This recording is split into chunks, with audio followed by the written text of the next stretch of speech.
Hey Collective. So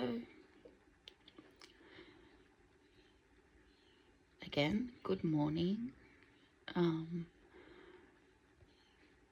everyone's doing well today, and I'm going to pull some cards from the Wild Unknown Alchemy deck to see alchemically where we're all at with integrating and transmuting energies and things like that. And then I'm going to pull cards from the Wild Unknown deck. Both decks are made by the same creator. But as usual, what I'll do is split the deck and see what energy we have on the bottom of each deck.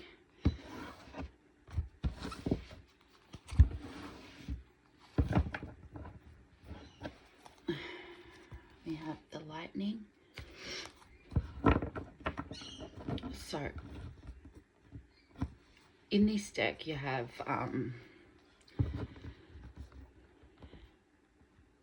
the whitening is a stage. So you have the yellowing, the darkening, the reddening, and the lightning.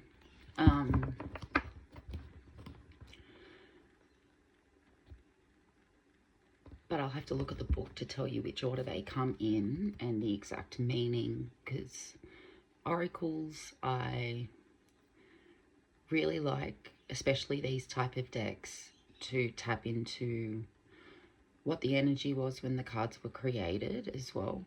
So let me split the tarot deck and see what its energy is, and then we'll have a look at the book for this. All right.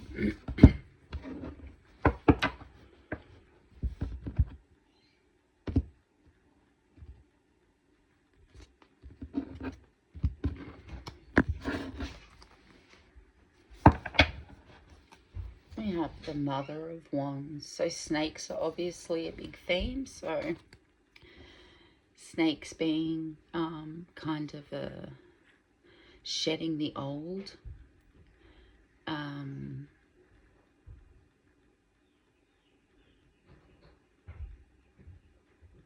When I see snakes, I don't feel that scary type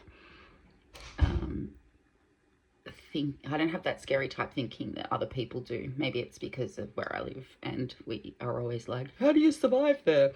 But yeah, the snake might be integral in this reading. Let's just have a look at the book and see what lightning says.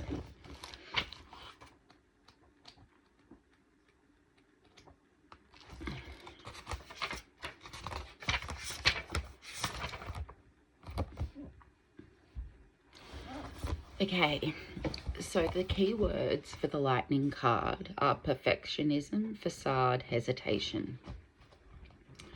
The stages of leucosis is a complex topic in alchemy.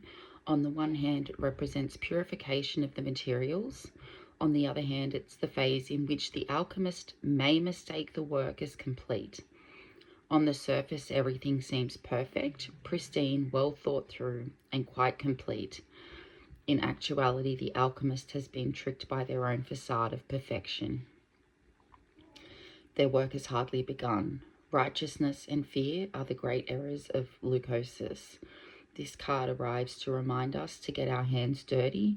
No one is separate from or above anyone else. Rather, every alchemist is a kid in the laboratory, tinkering away with the elements of their life. No more fretting over your next move, fearing how others will perceive you. It's time to crack open who you are. The world needs your true colours.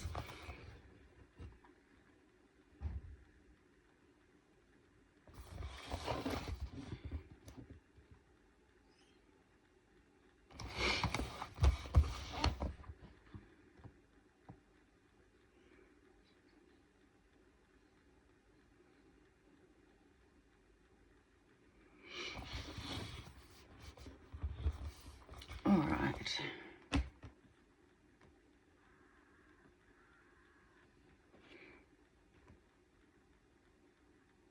So it's time to shed the skin, hey? It's time to realize that, like the snake, as we move through life, snakes shed their skin. So do we. And it's a big mistake to think that we've gotten to a point where we've done all the work that we need to do. Because learning and healing and evolving is lifelong. We don't ever have to be stuck where we were or where we are in who we are. There is always evolution that can take place. There is always change that can take place. And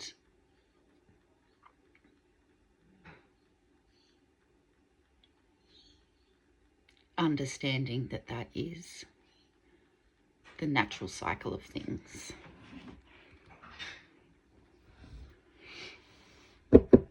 All right, so let's get us some cards that maybe can unpack this a little bit better.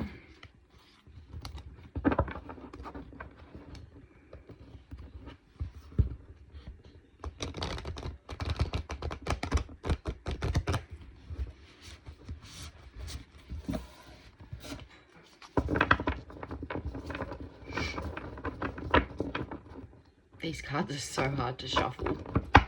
You know, they're great decks, but the shape of the cards is like probably not the greatest. She has another deck and they're circular and they're even worse.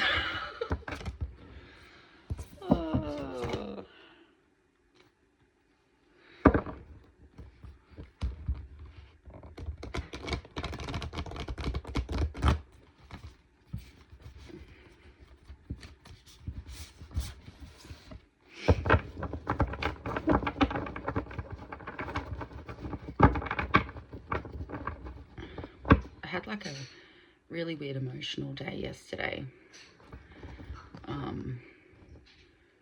I think it's the pressure of the fact that the house that I rent is up for sale, and we've had open houses every week for the last 3 weeks,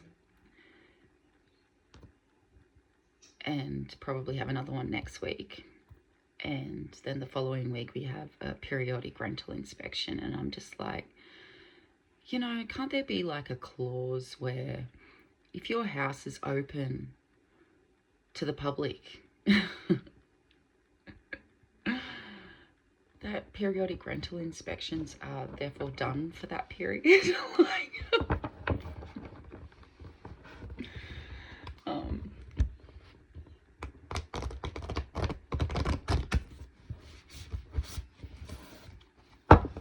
but I'm just so over dealing with real estate agents.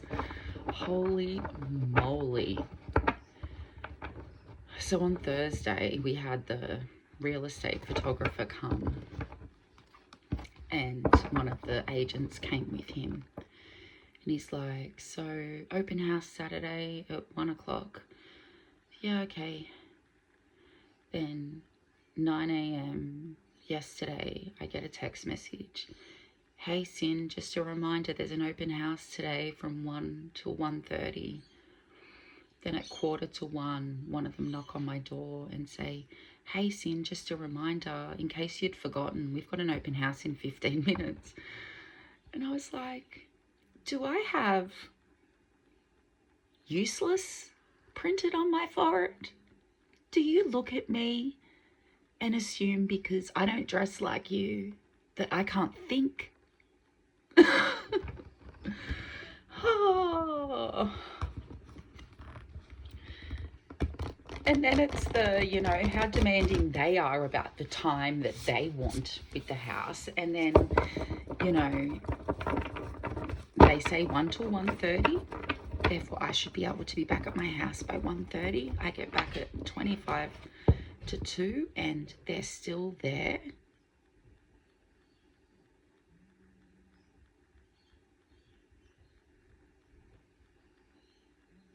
And I don't know, is there a profession besides specialists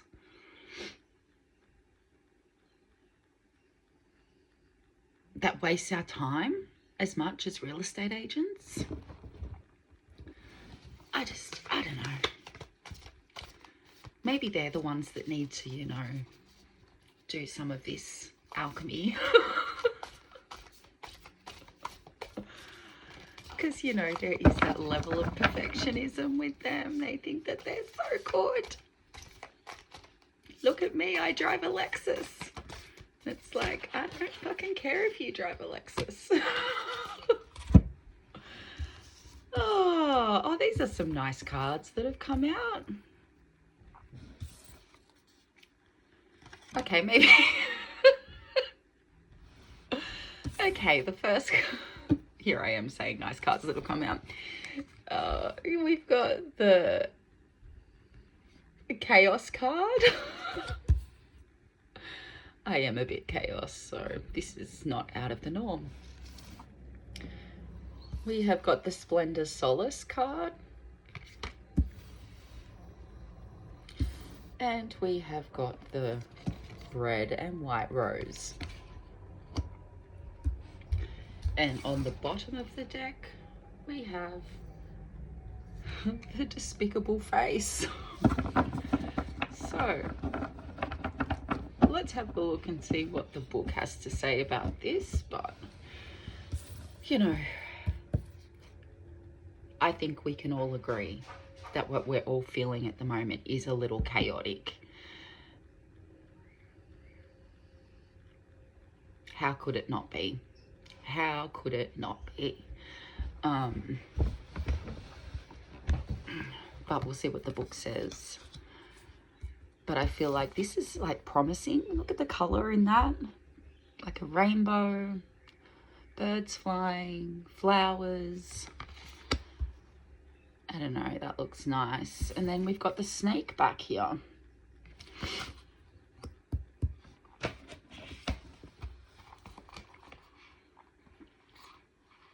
Alright, so firstly, let's go and have a look at Chaos. Okay, so the 3 keywords that come with the Chaos card are disoriented, spinning, groundlessness.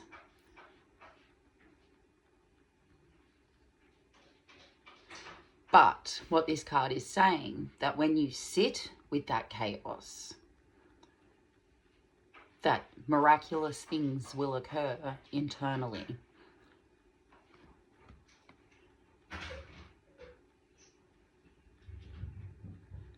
This is the type of energy that pushes you to despair and forces change. It's almost a bit of a tower card in the Alchemy deck, you know. You can try and hold that tower up and stop it from falling. But often the best thing is that it falls, because that then forces you to do something differently, yeah? You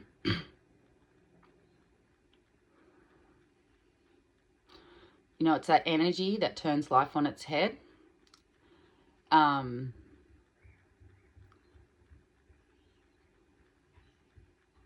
But these are the most, and we can draw this to the world, you know, like,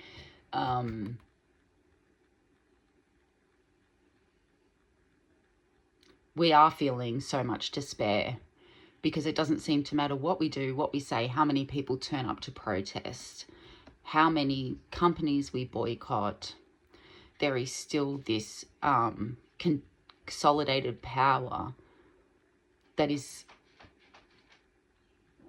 gaslighting the fuck out of us, you know, like, but it's this kind of chaos that pushes us forward. It's this kind of chaos that reaffirms why we are fighting for what we're fighting for, yeah?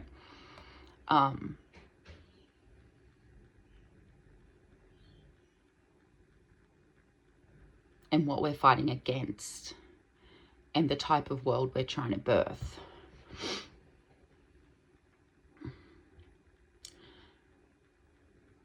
But what this card is saying, that there is a lot of waiting, there is a lot of observing, taking in information.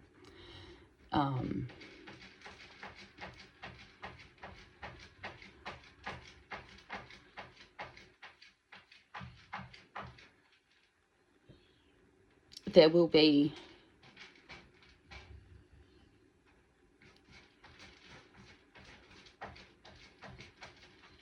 through the observation,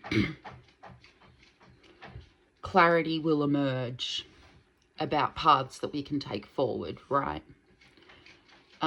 Different tactics, different ways of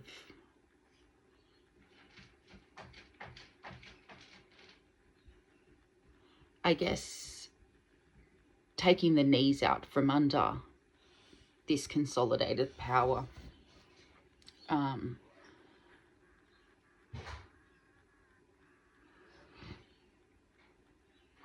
So this isn't a bad place to be. It's really not a bad place to be.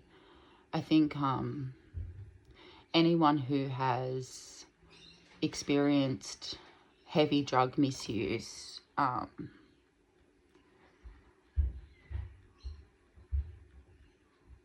can understand that rock bottom is where we make or break, you know? And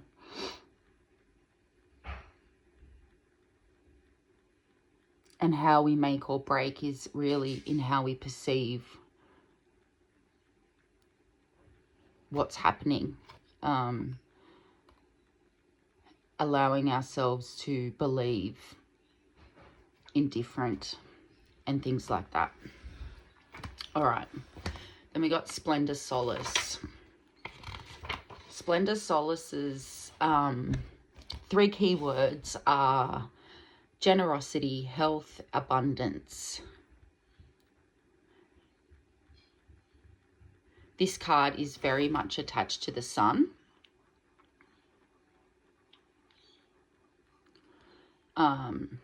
Being sun splendor.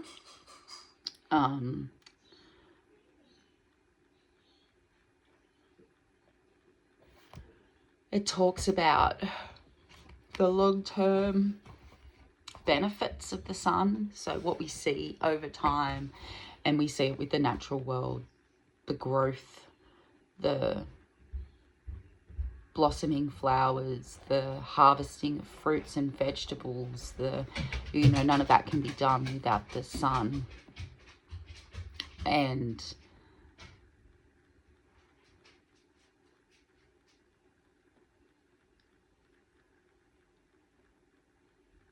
it provides us long-term abundance, yeah.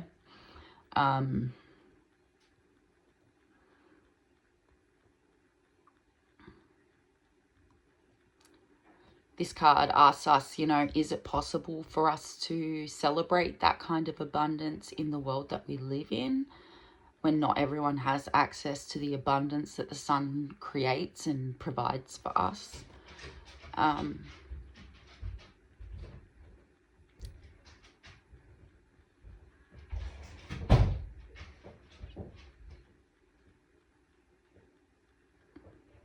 This card is reminding us that kindness and generosity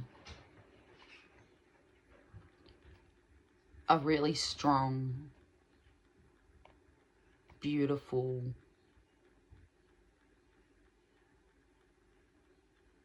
gifts that we have, and part of, abundance for us as a collective is making sure everyone enjoys that abundance.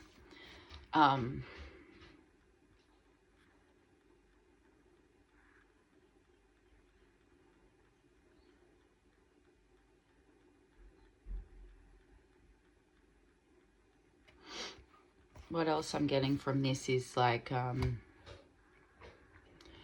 getting us back to a place where we are grateful for those small what are deemed within a capitalist society as small abundances, right? But pre-colonization, those abundances were abundance, you know, and getting ourselves back to that place of gratitude for what we should be grateful for, and reminding other people how grateful we are for them whenever we have the opportunity. Yeah. And then we have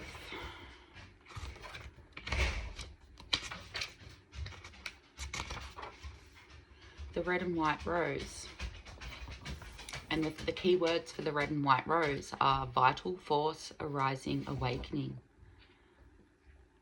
That this is a really beautiful moment in the alchemical process. Something's coming to life.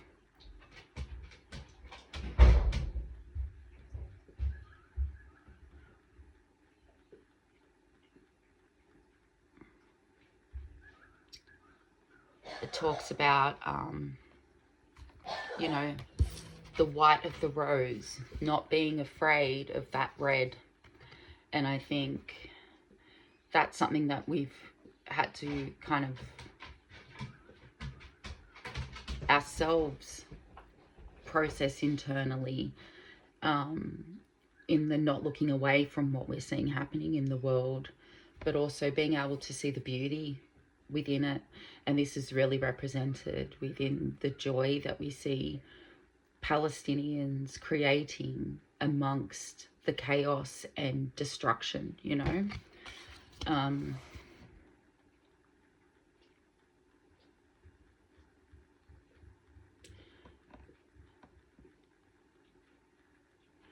This card talks a lot about the body, about health and vitality, about awakening the physical as a gateway to the spiritual.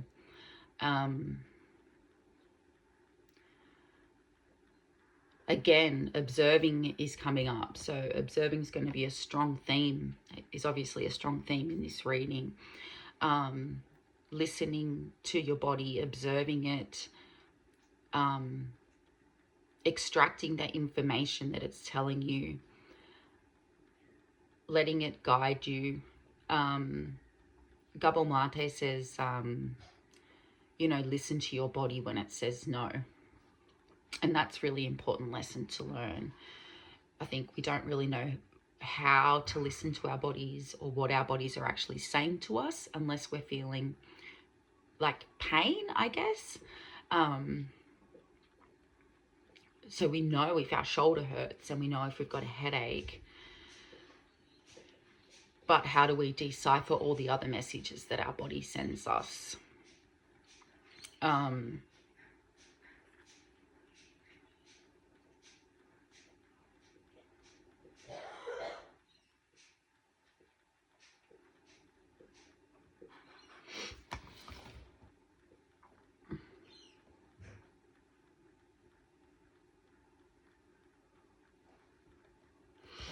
Okay, the other things attached to this card are Kundalini rising and the activation of what in Sanskrit is called the Ida Pingala Shushana Nadis. I don't know if I said that right, but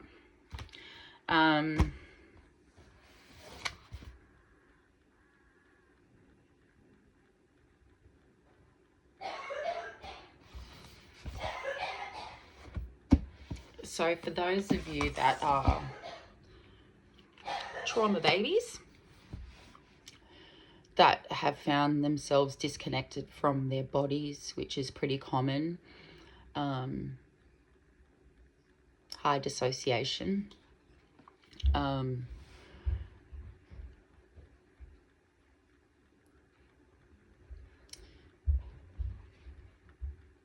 we need to rebuild that relationship with our bodies.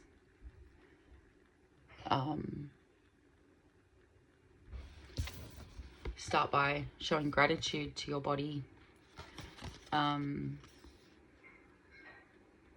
appreciating what it can do for you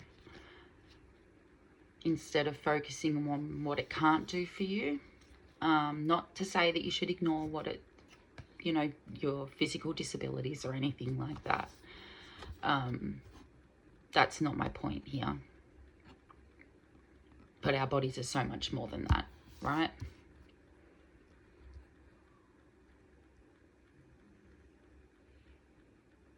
But again, society is set up in a way that doesn't even give us the space to heal this stuff, you know. Oh, despicable face. I want to see what that, because I've never had that card come out before, so I would like to see what it means.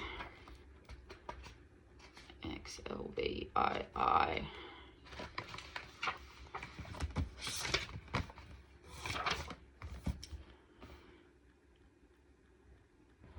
Okay, so this card being the underlying energy for these ones, what we don't see. The keywords for the despicable face is what is hidden, unaccepted, and shamed. It talks about the despicable face is something that we don't want people to see. It's not seen. Rather, it's kept in hiding. It's a kind of keeping up appearances thing. It's a mask. You don't want people to see that despicable face beyond the mask that you're wearing.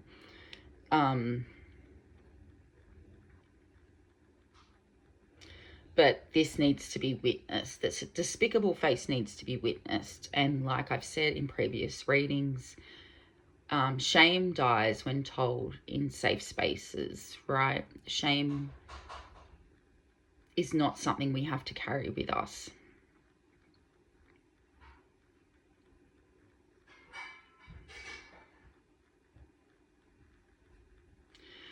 But it's about, you know, letting that mask down, letting people see all of you, getting rid of that idea of perfectionism, that you need to be perfect in order to be accepted.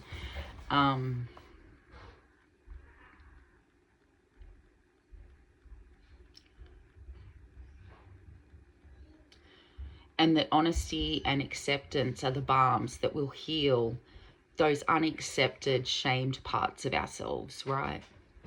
So that we no longer feel that what we hide behind the mask is despicable and shouldn't be seen, but an integral part of who we are and what has made us who we are today, right? Okay, so let's get some tarot to get some more information. Oh, I already split the deck, didn't I?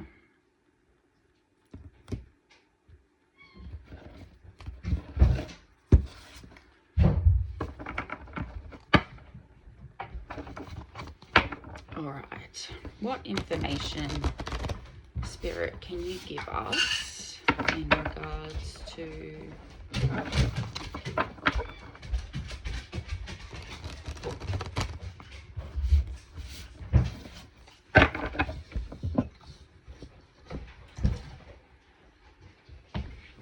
sorry, I just had to move the cat's bowl because otherwise the cat will be in front of the camera while I do this.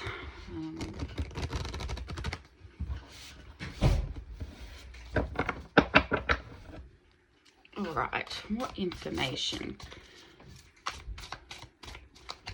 What advice can you give Spirit, Ancestors, Universe on moving through the chaos?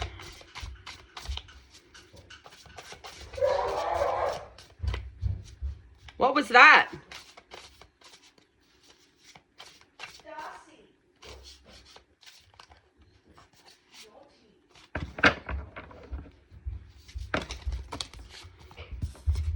One of my dogs just went off, and my dogs don't go off. So, okay, we have got the Ten of Swords, and yeah, this can really feel like, at the moment, that consolidated power is just sticking sword after sword into our backs, into the backs of the people that we're supporting, that we're advocating for, in so many different ways. I was only talking on my Instagram the other day about the way in which mutual aid is being silenced on certain platforms, and it's painfully obvious to me that these platforms are owned by Zionist entities that want to have their own hand in the genocides. And so if they can shadow ban mutual aid, then they stop the flow of money into the hands of people in Gaza, and that then increases the poverty, increases the starvation, increases the illness, increases it all. And they don't care that they're also impacting people in the West. We are the least important in this scenario. But it's very hard to move through when there's constantly swords being, you know, stabbed into us pretty much. But the good thing about the 10 is there's not another sword that they can put in us. This cycle is going to close, and there's going to be a new beginning. And which is funny because bottom of the deck is the 10 of Cups. So you go from the 10 of, oh, this is heavy, hurting, to total joy, fulfillment.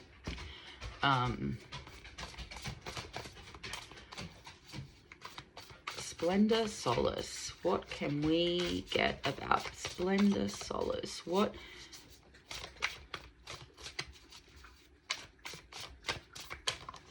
information do you have on that, Spirit?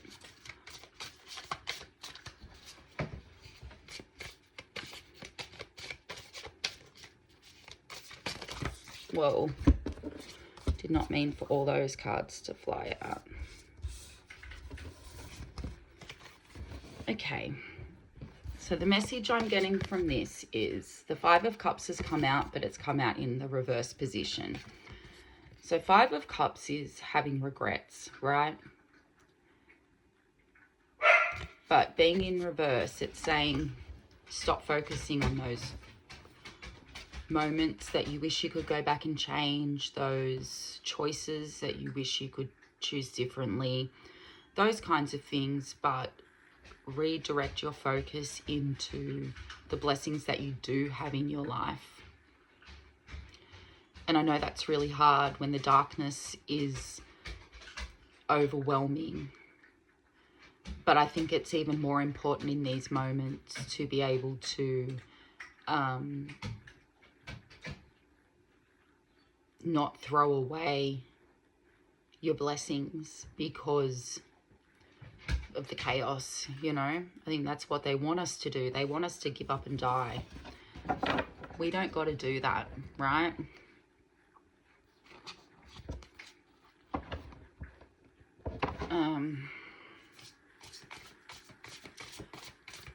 And red and white rose, what advice do you have for the red and white rose?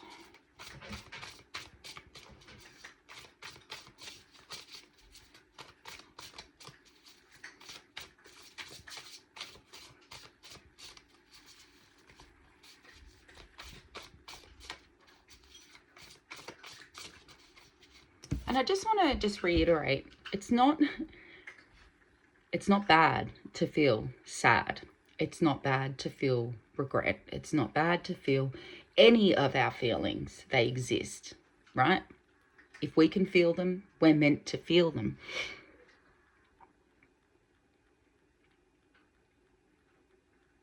the problem comes when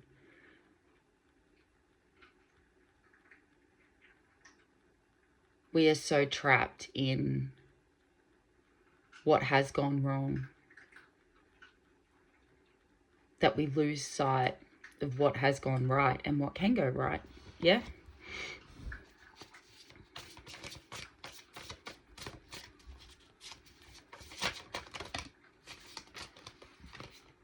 Okay. We've got the world. Now, the world talks about completing cycles. It also talks about new beginnings, endings, completions.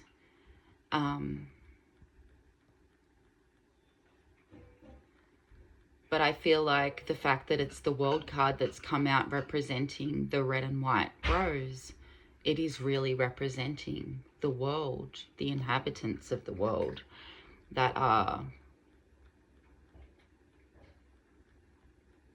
learning to see the beauty amongst the chaos, you know, holding on to what they want to take from us, and that's our joy. But I'm going to get a clarifier anyway for the world. So let's get a little bit more information about the world.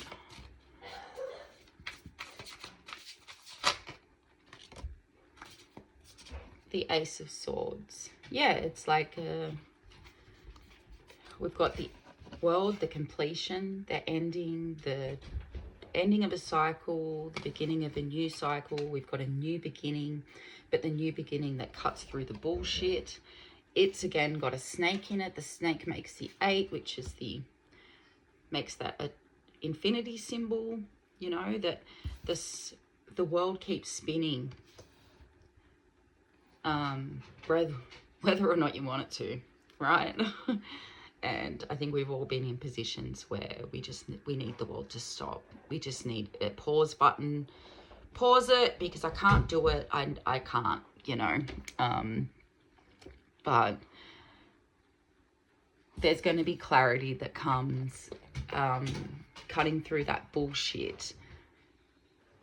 The bullshit that they lay out in front of us to stop us from being all we can be.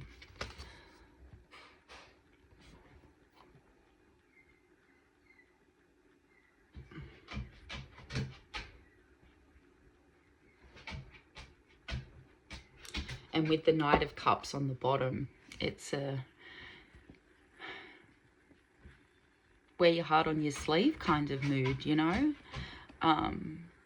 Don't be afraid to show your emotions, especially those vulnerable ones.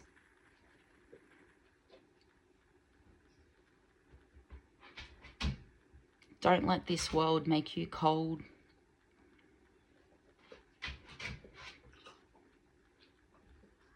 And find that space in your body and learn to hear all those messages that your body is trying to tell you. Anyway, I will catch you all later. Thank you for joining me today. Feel free to comment, like, share, whatever, with anyone that might benefit from these videos as well. And I will see you later, and so will Darcy.